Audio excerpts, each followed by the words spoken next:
Hello students, आज हम पढ़ने जा रहे हैं मूल कॉन्सेप्ट या मूल संकल्पना।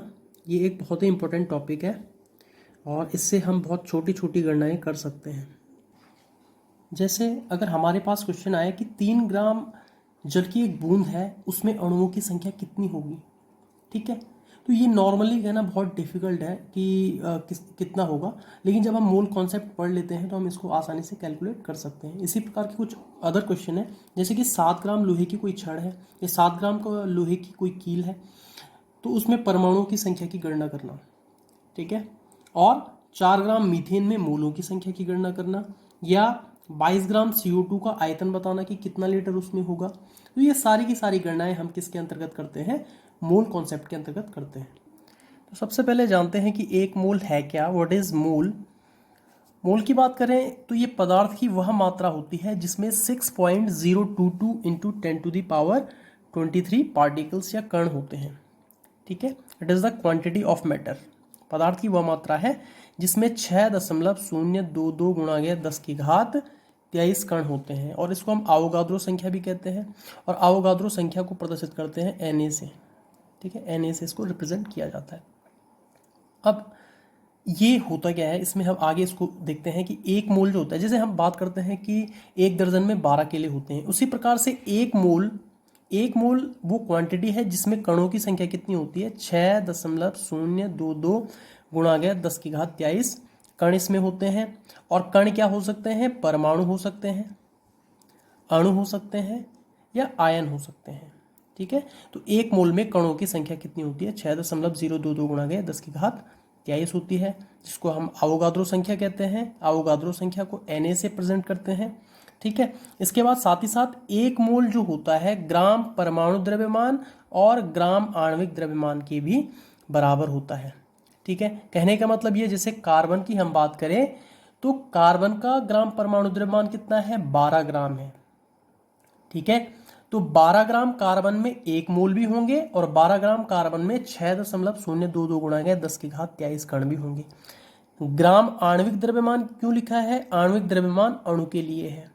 ठीक है, जैसे H2O क्या है, एक अणु है, तो अणुओं के लिए हम क्या लिखेंगे, इसमें ग्राम आणविक द्रव्यमान लिखेंगे। जब प्रश्न में हमें परमाणु पूछा जाएगा, कार्बन जैसे है तो कार्बन के क्या होते हैं, परमाणु होते हैं, तो उस कंडीशन में हम ग्राम परमाणु द्रव्यमान का प्रयोग करेंगे, जबकि अणुओं के केस में हम ग्राम आणविक द्रव्यमान का प्रयोग करेंगे।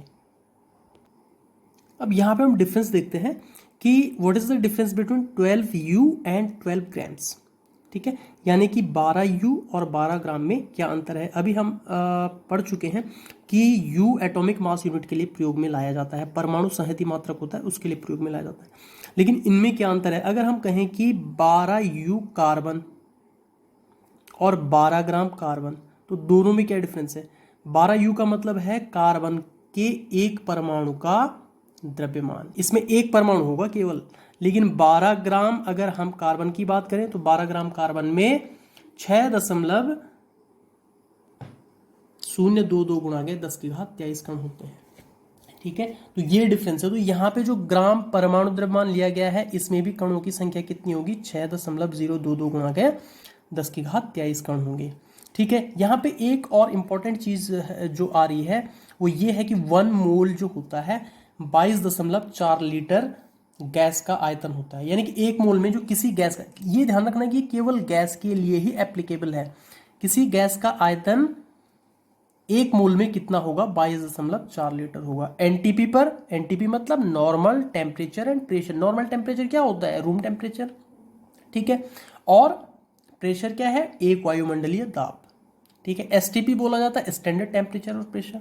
ठीक है, तो स्टैंडर्ड टेम्परेचर और प्रेशर की कंडीशन भी वही आती है कि रूम टेम्परेचर और साथ ही साथ 1 एटमॉस्फेरिक प्रेशर, दोनों टर्म्स एक ही हैं। ठीक है, पहले एनटीपी प्रयोग में लाया जाता था, अब एसटीपी प्रयोग में लाया जाता है। अब यहाँ पे हम देखो इसको कुल मिला के क्या लिख सकते हैं कि जो एक मोल है वो ग्राम परमाणु द्रव्यमान जब परमाणु का प्रयोग करें, और या ग्राम आणविक द्रव्यमान जब हम अणु का प्रयोग करेंगे, उसके बराबर होता है, बराबर 6.022 गुणा गया 10⁻23 कण इसमें होते हैं। ये कण परमाणु हो सकते हैं, अणु हो सकते हैं, आयन हो सकते हैं, इसके बराबर होता है। और साथ ही साथ ये किसके बराबर भी होता है, 22.4 लीटर गैस के एनटीपी पर आयतन के भी बराबर होता है। ये केवल गैस के लिए होगा, ये ध्यान रखना इसमें, ठीक है। अब इसको इस फिगर की सहायता से समझा जा सकता है कि मोल का संबंध किस किस से है। एक मोल में 6.022 गुणा 10⁻23 कण भी होते हैं।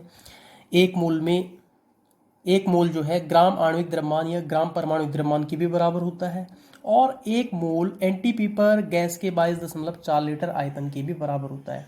अब यहाँ पे जो ये लाइंस बनाई गई है इनका भी आपस में संबंध है। देखो ये मोल जो है ये इसके भी बराबर है, ये मोल इसके भी बराबर है, और ये मोल इसके भी बराबर है, ठीक है। इसी प्रकार से जो आवोगाद्रो संख्या है, आवोगाद्रो संख्या एक मोल के भी बराबर है, ग्राम आणविक या परमाणु द्रव्यमान की भी बराबर है, और 22.4 लीटर गैस के आयतन की भी बराबर है। उसी प्रकार से ग्राम परमाणु भार या ग्राम अणुभार जो है एक मोल के भी बराबर है, आवोगाद्रो संख्या के भी बराबर है, और 22.4 लीटर गैस के आयतन की भी बराबर है। तो ये सारे के सारे एक दूसरे के साथ आपस में संबंधित है। अब हम करेंगे क्या, हमारे पास एग्जामिनेशन में कोई भी क्वेश्चन आता है तो हमने इन चारों में से किसी भी दो क्वांटिटी का चयन करना है, किन्हीं भी दो को सिलेक्ट करना है, और उसी के आधार पर हम क्वेश्चन को सॉल्व करेंगे। तो आइए एक एक करके जानते हैं। जैसे हमने पहला प्रश्न, एक प्रश्न इसमें लिया था कि 7 ग्राम लोहे में परमाणुओं की संख्या क्या होगी। तो हमको क्या दे रखा है, देखो 7 ग्राम दे रखा है, तो ग्राम वाला हम ये लेंगे। ग्राम वाला इसमें कौन सा दिख रहा है आपको, ये वाला दिख रहा है। क्योंकि लोहे के परमाणु होते हैं तो ग्राम अणु भार नहीं लेंगे, हम लेंगे ग्राम परमाणु भार, और निकालना क्या है हमें, परमाणुओं की संख्या। तो कणों की संख्या के लिए ये वाला रिलेशन इसमें है। तो हम सीधे सीधे पहले क्या लिखेंगे, ग्राम परमाणु भार बराबर 6.022 गुणा गया 10⁻23 परमाणु, ठीक है। ये चीज हमारे पास है, तो वही चीज हमने यहाँ पे कॉपी कर दी। ग्राम परमाणु भार या ग्राम परमाणुक द्रव्यमान बराबर 6.022 गुणा गया 10⁻23 परमाणु। अब हम जानते हैं चूंकि लोहे का परमाणु भार जो है 56 ग्राम प्रति मोल होता है, तो 56 ग्राम लोहे में इतने कण होंगे। ये हम पहले ही डिस्कस कर चुके हैं कि ग्राम परमाणु द्रव्यमान किसके बराबर होता है, 6.022 गुणा के 10⁻23 कणों के बराबर होता है। तो जो चीजें हमें चाहिए थी स्टार्टिंग में, जिन दो में संबंध था उनको हमने लिखा। उसके बाद हमने लोहे का परमाणु द्रव्यमान यहाँ पे कॉपी कर दिया, और उसके बाद हम क्या करेंगे, आगे इसको सॉल्व करते जाएंगे। अब जब 56 ग्राम में इतने हैं तो 1 ग्राम में क्या होंगे, कम होंगे। तो कम होंगे तो इसके लिए हम इसको भाग करेंगे, डिवाइड करेंगे। डिवाइड करने के बाद ये आ जाएगा 6.022 गुणा गया 10⁻23 बटे 56। अब 56 में 6.022 का भाग दोगे तो आपको थोड़ा टफ लग रहा होगा, तो आप इसको क्या करोगे, इसको 6022 कर दो और दशमलव को यहाँ ले जाओ। 6022 करने के लिए दशमलव यहाँ ले जाना पड़ेगा, तो दशमलव जब हम राइट हैंड साइड ले जाएंगे तो 10⁻20 हो जाएगी। कितनी हो जाएगी, 10⁻20 हो जाएगी, ठीक है। तो 6022 गुणा गया 10⁻20 बटे 56 करोगे तो 56 का भाग 6022 में देंगे। तो यहाँ आप देखिए ये दे रखा है भाग 56 का भाग 56 का भाग इसमें देने की जरूरत नहीं है। यहाँ पे आप क्या करोगे, क्योंकि 7 ग्राम लोहे में निकालना है ना हमें, ये तो 1 ग्राम का है। 7 ग्राम लोहे में क्या होगा, गुणा गया 7, तो 7 से 56 कट जाएगा, इसलिए हम इसको पहले यहीं सरल कर लेते हैं। तो 7 8 56 हो जाएगा, ठीक है। तो 8 आ गया। अब 8 का भाग आपने 6022 गुणा गया 10⁻20 में देना है। आपको बता दिया कि दशमलव को हम यहाँ शिफ्ट कर रहे हैं राइट हैंड साइड में। 3 डिजिट जब दाईं तरफ आएगा तो 10⁻20 हो जाएगा। तो यहाँ पे आप देख सकते हैं कि ये मैंने सॉल्व करके भी रखा हुआ है यहाँ पे, जिससे टाइम कम से कम लगे। 8 का भाग हमने इसमें दिया, 8 7 56, 4 बचा, यहाँ से 2 कॉपी किया। भाग देना तो खैर आपको आता ही है, तो ये बताने की जरूरत नहीं है, आप साइंस के स्टूडेंट हो इसलिए इजीली कर पाओगे। तो 752.75 इसका उत्तर आ जाएगा। तो ये हमने लिखा 752.75 गुणा गया 10⁻20। लेकिन अब इसको हम वैज्ञानिक संकेतन के रूप में लिखेंगे, साइंटिफिक नोटेशन के रूप में लिखेंगे। तो जो दशमलव है वो 2 स्थान इस साइड जाएगा, तो उत्तर हमारे पास आ जाएगा 7.5275 गुणा गया 10⁻22 परमाणु। तो अभी आपने देखा कि किस प्रकार से हमने मोल संकल्पना का प्रयोग करके 7 ग्राम लोहे में परमाणु की संख्या ज्ञात कर ली। दूसरा प्रश्न हमारे पास था कि 3 ग्राम जल की बूंद में अणुओं की संख्या कितनी होगी। तो इसको भी आप इसी प्रकार से सॉल्व कर लोगे। सेम प्रकार का प्रश्न है, ग्राम आपको दे रखे हैं, निकालना क्या है, कणों की संख्या। तो जो दिया रहता है उसको आप सीधे सीधे पहले लिख दोगे, लेकिन यहाँ पे क्या आएगा, ग्राम अणु भार आएगा, क्योंकि जल क्या है, अणु है, परमाणु नहीं है। तो ग्राम अणु भार, या लिख दोगे जल का ग्राम अणु भार बराबर 6.022 गुणा गया 10⁻23। अब क्या आएगा, परमाणु या अणु, अणु आएगा, क्योंकि जल क्या है, अणु है। तो आपने इन दोनों के बीच में रिलेशन लिख दिया और इस प्रकार से सॉल्व करना स्टार्ट किया। ग्राम आणविक द्रव्यमान बराबर 6.022 गुणा गया 10⁻23 अणु। अब जल का ग्राम आणविक द्रव्यमान 18 होता है। आप आणविक द्रव्यमान निकालना सीख चुके हो, तो 18 इसका आप निकाल सकते हो। ठीक है, अब 18 ग्राम जल की हम बात करें, 18 ग्राम जल में 6.022 गुणा गया 10⁻23 अणु होते हैं। तो 1 ग्राम में क्या होंगे, कम होंगे। तो कम के लिए आपने भाग दिया, 6.022 गुणा गया 10⁻23 बटा 18। अब 3 ग्राम का निकालोगे तो 3 ग्राम के लिए इसको, ये जो क्वांटिटी है इसको, यानी कि 1 ग्राम जल में जितने अणु है उसको 3 से गुणा कर दोगे। अब 3 से 18 कट जाएगा 6 बार। अब 6 का 6.022 गुणा गया 10⁻23 में क्या कर दो, भाग कर दो। ठीक है, तो ये भाग कर रखा था मैंने, आप खुद भी कर सकते हो इसको, कि 6 एकम 6 कर दिया। ठीक है, फिर पॉइंट,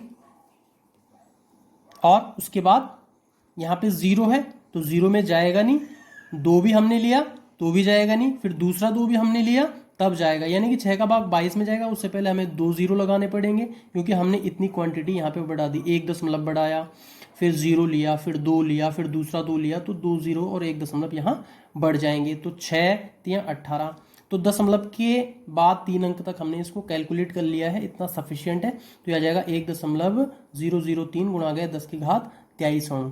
ठीक है, अब इसमें एक प्रश्न है, 4 ग्राम मीथेन में मोलों की संख्या ज्ञात करनी है। तो वही आ गया संबंध, 4 ग्राम, तो ग्राम वाला ये लेना आपने। मीथेन क्या है, अणु है, तो क्या लोगे, मीथेन का ग्राम अणुभार बराबर क्या निकालना है, मोलों की संख्या बराबर 1 मोल। ठीक है, तो यहां पे हमने ले लिया कि ग्राम परमाणु द्रव्यमान बराबर 1 मोल। ठीक है, ग्राम आणविक द्रव्यमान यहां पे आना चाहिए था।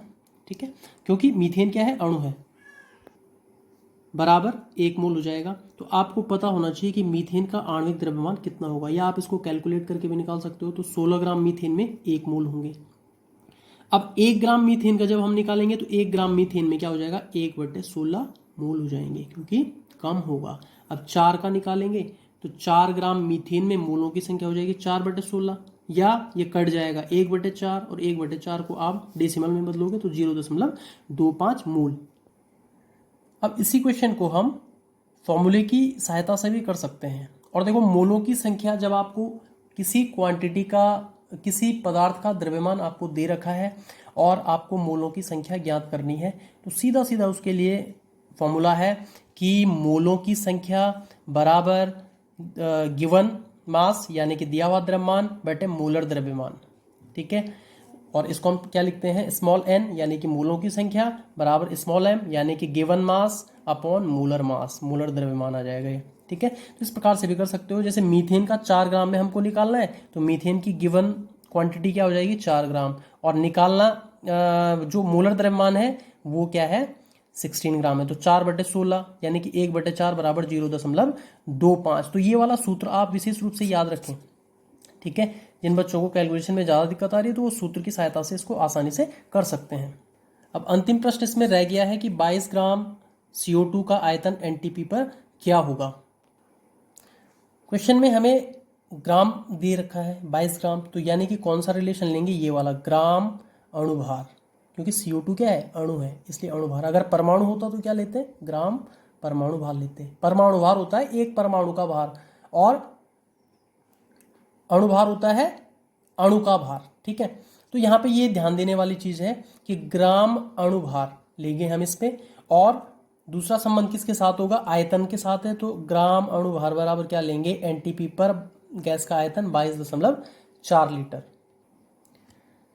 तो यहाँ पे ग्राम भार से हम आयतन ज्ञात कर रहे हैं, तो यहाँ पे वही लिखेंगे, ग्राम आणविक द्रव्यमान बराबर 22.4 लीटर। अब CO2 का आणविक द्रव्यमान आपको पता होना चाहिए 44 ग्राम होता है, और इक्वल टू हम इसको किसके रख देंगे, जो NTP पर गैस का आयतन होता है, कितना होता है, 22.4 लीटर। इसी प्रकार से आपको जब पता है 44 ग्राम का 22.4 लीटर है तो 1 ग्राम का कम होगा, तो कम के लिए आप भाग दे दोगे, तो 22.4/44 लीटर। ठीक है, अब 22 ग्राम का हमें निकालना है तो 22 ग्राम का गुणा कर दोगे, 22.4/44 गुणा गया 22। अब 22 को 44 से आसानी से काटा जा सकता है 2 बार, तो हमारे पास आ जाएगा 22.4/2 लीटर। 2 को इसमें भाग दोगे तो ये 11.2 लीटर आ जाएगा उत्तर। तो इस प्रकार से आप इस फिगर का प्रयोग करके कोई भी प्रश्न हल कर सकते हो। बस ध्यान ये देना है कि हमें क्वेश्चन में क्या पूछा गया है और हमें निकालना क्या है। सपोज आपको पूछा गया है कि 0.5 मोल मीथेन में अणुओं की संख्या की गणना कीजिए, तो आपको दे क्या रखा है मोल, तो आप लिखोगे 1 मोल। ठीक है, निकालना क्या है कणों की संख्या, तो कणों की संख्या ये है, तो 1 मोल बराबर 6.022 गुणा गया 10⁻23 अणु मीथेन आ जाएंगे। 0.5 मोल बराबर क्या होंगे, गुणा गए 0.5 कर दोगे इससे। ठीक है, इसके लिए भी फॉर्मूला है, फॉर्मूले की सहायता से करना चाहो तो फॉर्मूले की सहायता से भी कर सकते हो। परमाणुओं या अणुओं की संख्या अगर हमें निकालनी है तो ये हो जाएगा capital N equal to small n into Avogadro संख्या, यानी कि मोलों की संख्या गुणा गया अवोगाद्रो संख्या। इसी प्रकार से अगर आप सूत्र का ही प्रयोग करना चाहते हो तो गैस के आयतन और अवोगाद्रो संख्या में भी संबंध है। तो गैस का आयतन आपको अगर निकालना है तो गैस का आयतन होता है 22.4, ठीक है, एनटीपी पर, और उसको भाग दे दोगे किससे, अवोगाद्रो संख्या यानी कि Na से।